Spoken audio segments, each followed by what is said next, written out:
Warning, today's video contains spoilers, and due to new YouTube policies regarding cussin', I have to wait a few seconds until I can say this. Okay,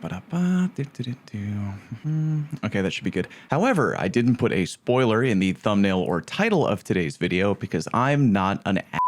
And before y'all try to stir up drama, that ain't a knock at any content creator in particular. It's just a very annoying YouTube habit across many games and other forms of media that I really wish people would stop doing. Alright, glad we got that out of the way. Today's video is sponsored by War Thunder, by the way. More on them a little bit later. Anyway, again, as mentioned, we got spoilies out here, so if you don't want to learn about an upcoming exotic, leave today's video now. Or after the upcoming ad read, maybe. Comedy! And by the way, if you're gonna try to hit me with the hey Fallout, just mentioning that there is an unreleased exotic is a spoiler itself. I'm gonna hit you with the Uno reverse nuh-uh, as this is already told to us in-game by Bungie. Open the collections page and bam, unlisted, undiscovered exotic right there. So we already know it's coming. But because we know there's one coming, every Tuesday people are out here scratching their heads wondering if today is the day. To clear things up, I took a vacation to the wonderful country of Dataminers to see what I could find. Today, I'll let you know everything we know about the upcoming exotic, how to get it, what it is, and do I think it'll be good. But real quick, today's video is brought to you by War Thunder. Let's thank them real quick for supporting the content. War Thunder is the most comprehensive vehicle combat game ever made. Play with more than 2,000 tanks, planes, helicopters, and ships in dynamic combined arms PvP battles. The collection of vehicles in War Thunder span over 100 years of development from the 1920s all the way to the present day. There's also an in-depth customization system for vehicles. Apply hundreds of camouflages, place historical markings anywhere in your machines, as well as 3D decorators such as bushes and equipment. Gotta tell you, I find it refreshing at how damn beautiful War Thunder looks. Quality destruction effects and historically accurate vehicle details to this degree is a big thumbs up from yours truly. Play War Thunder now for free on PC, PlayStation, or Xbox using my link in the pinned comment. Alright, we back. First up, why don't we cover how to get the exotic? And remember the golden rule when it comes to data mining, take everything I'm about to tell you with a grain of salt. Nothing is confirmed until it's confirmed, yada yada yada. But with that in mind, here is the word on the street. As you may have noticed, the past 2 weeks at Reset on Tuesday, we've had the ability to catch a brand new exotic fish. At the current moment, we've had the ability to catch 3 of the 4 total exotic fish in the game. The original exotic fish that everybody has, the Keprian Axehead, isn't believed to be tied to the new exotic at the moment, so if you have that OG fish, yay, good for you, but who cares? It's believed that in order to get the new exotic, you'll only need the 3 most recent new exotic fish. The Whispering Mothcarp, which was available last week on Savathun's Throne, the Vexing Placoderm, which is available this current week on Nessus, and then the final new exotic fish, again according to data mining, should be the Aeonian Alpha Beta, which should be available to catch next week on Tuesday, July 4th, hashtag Murica, which means, by the way, that yeah, you in theory should be able to get this exotic next week on Tuesday, July 4th. There's another potential date the exotic could drop that I'll go over later, but if I were a gambling man, I would bet a large pile of cheddar on the 4th. If you've been dunking your new exotic fish at the helm, you might have noticed that you, in return, get a part of a broken hive blade. Hovering over your fishing tackle in the inventory will show you how many broken blades you have so far. If you've been keeping up with the last 2 new exotic fishies, you should have 2 so far. When you have these broken blade pieces, launch a deep dive, and along the way, be sure to activate the corresponding hive statues. The first hive statue, which you can activate if you have the first broken blade unlocked, is in the underwater area at 750 meters down. Activate it and the statue will glow red, while Xivu Arath will yell at you. The second statue is immediately after the first major encounter, but before you move on to the next encounter, turn left and head over to a now opened door, and the statue should be there in the corner. The third statue is almost right after the second statue. Go into the underwater section on the way to the next encounter, go beyond the fan down to 2,000 meters. Just before the final drop-off, hook a left and the statue is there. Again, we'll theoretically have the ability to activate the third statue next Tuesday after dunking the final exotic fish into the helm. When all 3 statues have been activated, we will supposedly unlock and or activate something called the Whetstone Encounter. No details yet on what exactly the Whetstone Encounter is, but completing it allows you to claim the Wicked Depths Triumph and claim the new exotic. The other date some people believe the gun may drop is on July 25th, aka week 10 of the season. People think that because of the data mined seasonal challenge challenges. On week 10, there's apparently a seasonal challenge for completing the whetstone encounter, but it's very likely that because it is a seasonal challenge that will only reward XP or bright dust or both, not the exotic itself. Also, doesn't seem at the moment that the fishing rally quests that you get from Hawthorne have any correlation to the new exotic. Only a correlation to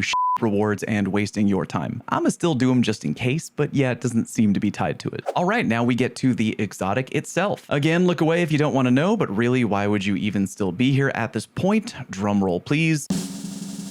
It's the Wicked Implement, an exotic stasis scout rifle, which of course will go in the kinetic slot. Here are the reported perks the weapon will have. Again, nothing is concrete until we have our hands on the gun in-game. Creeping attrition, rapidly landing precision hits causes targets to become slowed. It's assumed that applying enough shots will eventually make the target frozen as well. The exotic trait, Tithing Harvest, will make it so that precision final blows while creeping attrition is in effect will create a stasis shard that returns to you, which will then refill the mag. The exotic Catalyst, Hadopelagic Tribute, which I'm sure I pronounced correctly, will reportedly make it so that collecting any stasis shards will gradually overflow the magazine. Again, take that all with a grain of salt, but if that is correct, then it should be pretty freaking clear that the Wicked Implement is a PvE weapon. While the thought of being able to apply slow via weapon fire to a target in PvP is pretty damned appealing, I'd have to imagine that it probably wouldn't happen right away on the first shot. Probably would be much more likely that by the time any significant amount of slow has been applied to the target will probably already be about to die or be dead already. I'll go into PvP whenever the exotic does come out to try and confirm. Be sure to join me on stream when that happens, by the way. Anywho, yeah, seems pretty clear to me that the implement was made with PvE in mind. Chill Clip Riptide is a weapon that can hardcore pull its own weight in endgame activities like GM Nightfalls and dungeons. The implement, on paper at least, seems like a primary weapon kinda half cousin of the Chill Clip Riptide. You might be getting the best of both worlds. Killing a puny little baby red bar will mean that you'll be able to both refill and gradually overflow the mag. And on bigger, beefier enemies, you'll still be able to lay into them pretty hard by being able to apply both slow and frozen just by using the weapon in a way that you normally would. Not only would that be great for harassing bigger enemies, but Implement would then, in theory, be able to potentially deal with all three champion types in the game. By dealing slow damage, you will be able to stun overload champs. By applying enough slow that you freeze and then shatter an enemy, you would be able to stun unstoppable champions. And if you were using that weapon on a solar subclass and you could take advantage of being radiant, you would then be able to also deal with barrier champions, essentially making Implement an extremely viable primary weapon and great for pairing together with already elite special energy weapons like the Forbearance. Even though you could use the Implement on any subclass in PvE, seems like a really natural pairing with Stasis along with any of the following fragments. Whisper of Hedrons. Is it Hedrons?